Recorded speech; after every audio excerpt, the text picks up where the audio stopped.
being trolled. Welcome everybody. This is episode 2 of my Hypermine... Oh, can I skip anything up here? Of my Hypermine Modded series. I was down here working with my turtles and this gigantic troll face. But I want his troll face. Anyway, I just thought that was hilarious. I wasn't ready to start the episode quite yet, but I guess I have. So, what I wanted to show you guys is I worked on that the script some more. And I was gonna head over to some spot. We'll go here. So what I wanted to show you is I realized that the game has an excavate, or I forget what I think it's excavate maybe, command for the turtles, but I wanted to make my own because it's more fun that way. But also that I can add in some stuff. So what I have in this one, let me make sure this guy has fuel. Oops. And then I want to do turtle, get fuel. Okay, so he has plenty. Good. So in this version of the script, compared to the other one, this one is slightly inefficient because it's going to do a whole row, come back, drop it off, do a whole row, come back. But let me clear out some of this top stuff so I can see it better. But then I also have this one. Oh, actually, you shouldn't mind that. I have this one actually dropping off torches as well. So I put torches in this spot, and it's going to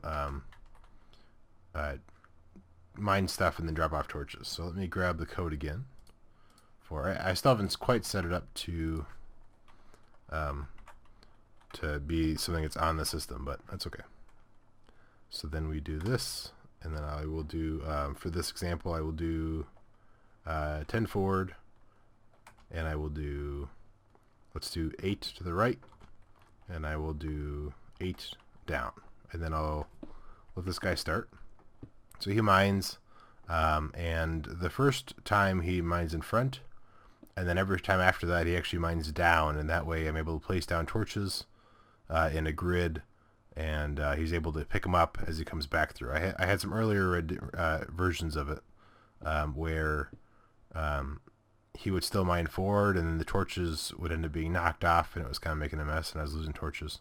So this version that I'll post the link for the paste bin down below in the description, but this version of it has it so that it's able to recover all the torches that it places as it goes, so that we don't lose a bunch of torches. But yeah, I will let this guy continue on. I'll mine out some of this so you can see better first, I guess. I don't remember. Oh, you pushed me over. What a jerk. Let me mine some of this just so we can see, but then I will speed up in fast motion so you can kind of see how it works. And then obviously there's some slight inefficiencies. I think the regular Quarry command will just continuously do loops, and then eventually I'll put that in. But for now, this works pretty well, and the fuel is basically free, so it's not that big of a deal. And I usually don't have to worry about mining the top stuff, but I'm doing that just for the purposes of having you guys be able to see it. And I think that if I'm in this guy's way, he'll attack me. That's how I programmed it. But I'll go ahead and put a torch there, and I will record this guy, and you guys can watch it speed up.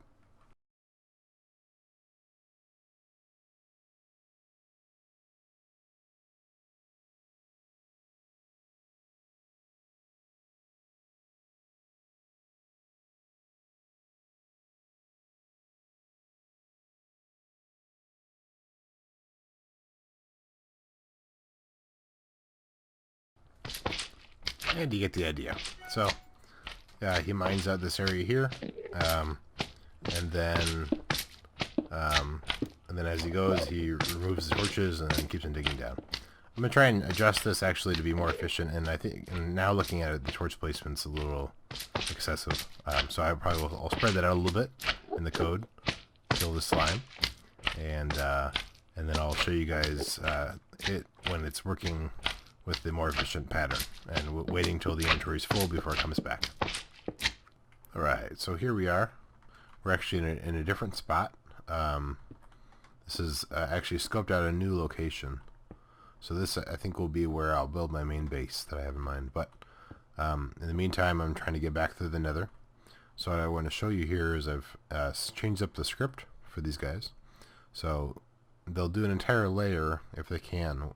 If they run out of space, they'll come back. But so he does an entire layer. I kept in the torches to be... Actually, I want to do more frequent than that, I think. Because if I'm not too close to that, that'll still spawn in a zombie. Because he took out the torch before he placed another torch. So, so now he's weaving back and forth. I don't have him doing any other layers. He's after he finishes that, he's going to come back. So I think this still might be slightly inefficient, maybe, than the built-in one. So I might still improve it at some point. But for now, I'm just trying to collect up some cobble so I can get back to spawn safely. The Nether is fairly dangerous, stuff I found out. So I'm going to, once I get some more cobble from him, I'm going to head back in the Nether, and then I'll show you guys sort of what I'm working on there to get back to base. I can show you on the map here. So this is the journey I went on. So I started out here at spawn. I figured I would go south. Came south, and then I ran into somebody's base. I think right over here or something. And so then I kept on heading west for a while, and then I ended up deciding on these hills here for what I want to build. So I'll show you that at some point when I'm back up on top, but for now I'm just trying to get back to get some stuff. I think I want to make a jetpack so I have so I'm a little safer and a little more mobile, because otherwise you have to run around. I made a sleeping bag, so now I can sleep during the day without having to have a whole full bed, which is pretty cool. Or I guess sleep at night, but whatever. I could sleep on the go. But yeah, so I'm going to collect this, and I'll catch you guys in the Nether.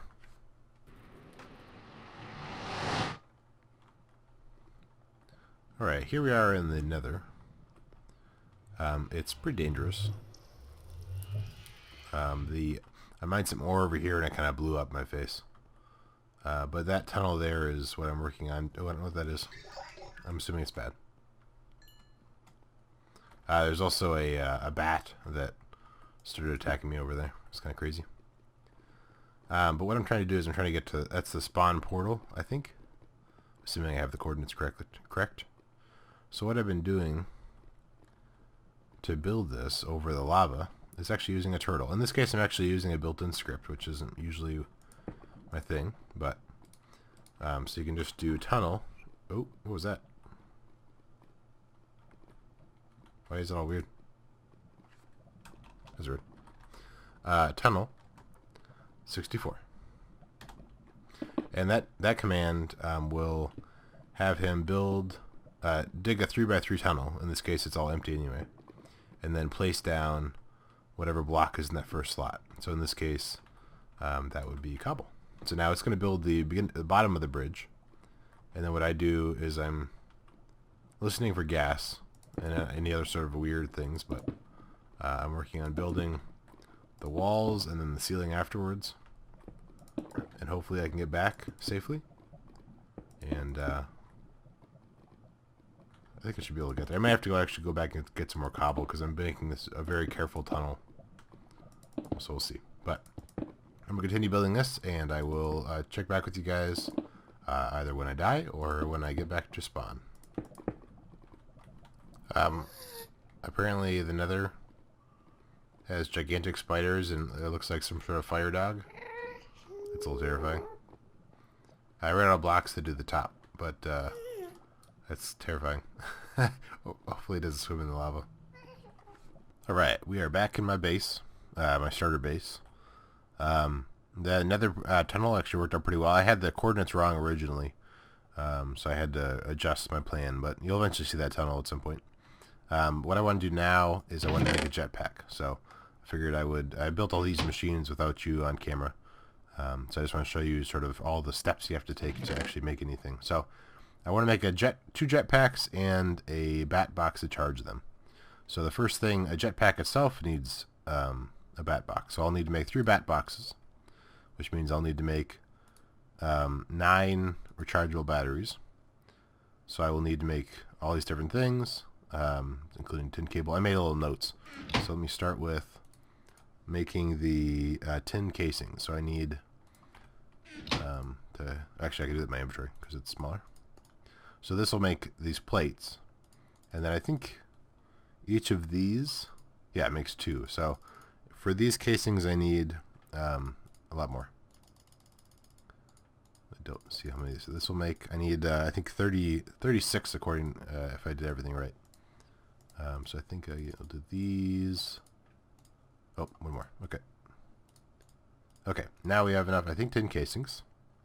And then I'll need to make some tin cable. I forget how that even happens. How do you make this? So you cut the plates. Okay, and I don't remember how many I need, so I'm just going to make a few, because I have quite a bit of tin anyway. So make some plates. And then that's probably good. We'll try that. And then we'll take some rubber. And I think we need, looking at my notes, 12 tin cables. So I made more than I need, I think, but it's okay. Okay. And then what was left on the batteries? Click. Just redstone. Okay, and we have that. So we will turn that into dust. Go to our crafting bench, and I think we can do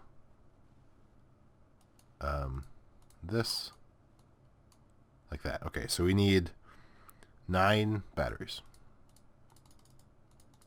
So that's all counted out correctly. Good. And then we have all those batteries, so we need tin cable. So we need 3 tin cable. We already have. Good. I already did the math for that. And then what else was there? It's a lot of clicking back and forth. Wood. I think I have enough wood probably for this project, hopefully.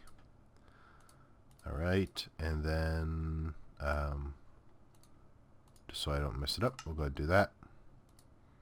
So put these in, and then the wood. So now I can make 3 bat boxes. Alright, good. What's next? So now to make this, I need to make 2 of these things. So I'll need to make 2 of these. So that's making iron plate and then 12 copper cables, which we can do like that. And we'll want to pound them out first. 12 copper cables. I forget the conversion for all this stuff. Let's do this just in case. We don't want to make casings, so we'll do this to cut it. And then we want 12 copper cables. Wow, that math worked out really well. Look at that. Okay, and then what do I need these for? Yes, okay. So I need to make iron plate first. So I'll need to use the hammer. I'm going to run out of space. Use the hammer on this to make, oh no, on the iron, which I don't have in my inventory. Let's swap some of this stuff around. Iron, there we go. And I think I needed 2. I may actually have that already. Where's the chest that I was making stuff before? No, they're tin. Okay, alright. So iron. Use the hammer. I think I needed 2. And we'll go ahead. Oop, wrong thing. And we'll go ahead and make this. So I think we have enough stuff for in our inventory for this. And then the cables. Oh, that's tin. Oops. Switch. There we go. So now we have these 2 things. And then what do we need for this? We need our lapis and our glowstone and our redstone. Okay. And I want to put this in here. Put these 2 regular circuits, advanced circuits. A lot of stuff I won't do all this because this is a lot of like, you know, I wanted to show you guys how this sort of process works in case you haven't seen it. But a lot of this sort of building with these sort of many steps, I'll do off camera. But this is where I'm bringing you along. So we need iron. We need 8. We need 8 of the iron things. So this gives you, I think, get 2 for each of these. So I will only do 4 of these. And then these. And now I think we have enough to build the 2 jetpacks. Oh, I need to grab these. And then do it again. Put it in. There's also more advanced crafting benches that I'll eventually get to. I haven't quite gotten there yet. Alright, good. So now we have an empty jetpack, and then I can put the other bat box in. Empty jetpack. And then we can put all this junk back in this chest. We have our 2 jetpacks and a bat box. So the bat box I will hook up, I think underneath the generator. Why not? And so this is filling up with fuel. Oh, interesting. So this is a way you can access your inventory. Cool. So I can put this, I think, in here. Yeah. So this will slowly fill up, and then I'll have this one. I'll fill that one up as well. Actually, it's filling up fairly quickly. Put some more lava in there. But yeah, so now I have a jetpack, so I'll be able to fly around. I might have to mess around with the keybinds to get used to the jetpack, but that way I can get back up to spawn easier, because from here I have to walk across the long field and then go try and scale that big cliff. It's kind of a pain. So it'd be nice to be able to fly. But yeah, so now we have a jetpack, and we will, I think next I want to try and maybe migrate my stuff over to the new base. But you'll find out in the next scene what happens. Alright, so I know that this episode's probably a little jumpy. I'm sort of doing little clips of different things I'm working on. So I just made the jetpack, and I wanted to work on making ender chests to be able to move stuff from one base to another. But to do that, I need blazes, and I couldn't find any blazes, so I wandered around the Nether for a while. Eventually, it's not actually too far from my portal for the HQ. I found another fortress, and then I found a blaze spawner. So now I have, unfortunately it's not a perfect spot for, there it is. So maybe, the idea is hopefully they'll fall down into here, and the blaze spawner right up there. So this is sort of just a little cheap blaze spawner thing. I'm not sure what that is. Let's go investigate what this is together. I don't like that. We'll get rid of that. What is this? I'm assuming that there's wither skeletons that spawn in these things. I haven't seen any yet. Blood leaf. Interesting. Very weird. I don't know a lot of this. It's so weird. The Nether in this. Anyway. So I'm going to get some more blaze rods. I already have 3. And then that way I can make the ender chest. And in this one, the ender chest, it's the ones where you can mark it with wool. So I can have like different ender chests that do different stuff. So I will gather up some more of this, and I'll meet you guys back at the base. And next we will make our ender chest. So let's put the recipe in here. I should have enough for... Oh, I need to make the... need to make these guys first. Okay. I think I have everything. So we're going to do some science.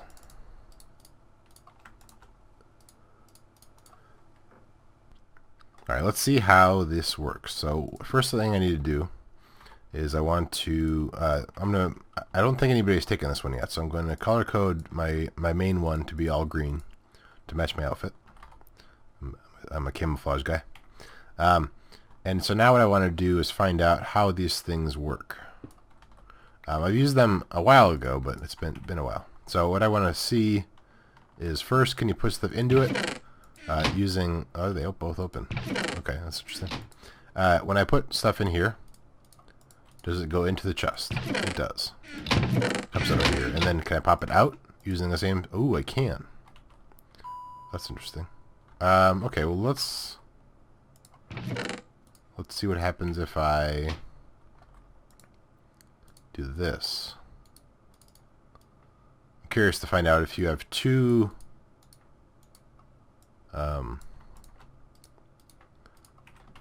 hoppers coming out of it, what happens. So I'll grab that. We're going to put an entire stack in this one. Huh. Interesting. So for some reason this one's winning. So okay, here's my guess. So I think if I drop an entire stack in, it'll probably evenly distribute. Let's see if that works. Yeah, okay. So this one just happened to be the winner. It happened to be the first one. But these were coming in through at 1 hopper pace, and so they were leaving here 1 hopper pace. Okay, so cool. So I can use these to transport stuff hooked up to these or something else, and then pass it through a whole system. Cool. So next episode, I'm going to work on a different storage system, and then probably I'll already have moved over a lot of this stuff over to the new base. But yeah, so that'll be the end of this episode. Ooh, I forgot I put on a cool hat. Anyway, thanks for watching.